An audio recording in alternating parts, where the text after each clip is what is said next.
And now it's time for a word from our feeling of the week: confusion. Let's talk about confusion because confusion doesn't get a lot of airtime as a feeling. We usually treat it like a problem to fix or a gap to fill as fast as possible. But confusion is actually just like any other feeling. It's data. It's your nervous system flagging that reality and expectation just stop matching or that you can't really make sense of what you're facing. And it doesn't know what to do next. That dissonance, that's not a malfunction. That's your brain doing exactly what it's supposed to do. It's pausing before it commits. The trouble is that confusion can feel uncomfortable enough that most of us will rush to resolve it. We grab the nearest explanation, the easiest fix, or we just agree with whoever's speaking. We make a decision to just stop feeling suspended in uncertainty. And sometimes that works, but often it doesn't.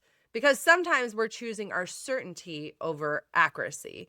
And that costs us because if the certainty is not accurate, which it often isn't, is it really certainty after all? Here's what I want you to notice this week when confusion pops up. There's usually very fast pressure to make it stop. And I'm not saying don't take action. You should. But see if you can find that moment first before you do, that 2-second window before you reach for the answer, and just sit in the confusion for a bit longer than feels comfortable. Confusion is not the absence of understanding, it's the doorway to it. And if you rush through the feeling itself, you may miss that entry. And that's all from this week's feeling of the week: confusion. Now it's time for a word from our coping skill of the week: curiosity. Curiosity is the skill we're pairing with confusion this week. And I want to be really honest with you about what curiosity actually is, because I think most of us have been doing a version of that doesn't actually work. There are two types of curiosity: there's performative curiosity, and there's authentic curiosity. And they feel similar from the outside, but they function completely differently on the inside. Performative curiosity is what happens when you ask the question, but you've already assumed the answer.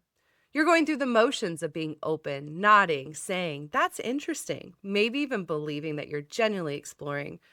But underneath, you're not actually listening. You're not actually available to be changed by what you find in that interaction.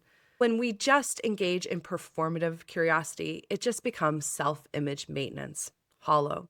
Authentic curiosity is different.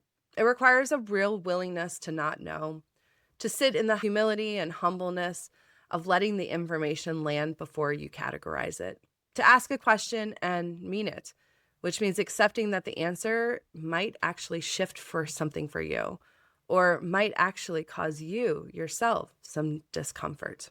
It takes a lot more to be authentically curious because it takes more regulation to sustain it. Being genuinely open means tolerating the uncertainty of not knowing where you'll land in a moment. And your nervous system, well, it just doesn't love that. So this week, I want you to practice real, authentic curiosity, not performative curiosity. I want you to use this as your internal check. Am I available to be surprised here? Am I available to be changed here? Am I available to really listen here? Not, I'm asking questions, so I'm keeping everything open.